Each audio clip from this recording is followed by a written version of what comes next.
Tax reform, it's dominating the agenda in Canberra, but what does it mean for farmers? We had some good tax wins in the federal budget, like making the instant asset write-off permanent, reintroducing a permanent loss carryback, and importantly, exempting primary production income from a minimum tax on discretionary trusts.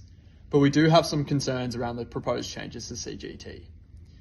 It's great that the government have chosen to retain the small business CGT concessions, but for those farmers who don't qualify for them, these changes are likely to adversely impact them. We're concerned that the combined impact of the CGT changes will result in increased tax bills and financial pressure during an already difficult succession process. Succession is a complex process of handing down the farm business. Families spend years carefully preparing, balancing business decisions with family life, consulting professionals, and having some really difficult discussions, all with the aim of keeping the farm in the family hands for their children and grandchildren. It's typically managed through orderly, staged transfers over time. The proposed changes to CGT may discourage early succession planning and incentivise deferral strategies. The thresholds to access the small business concessions were set nearly 20 years ago.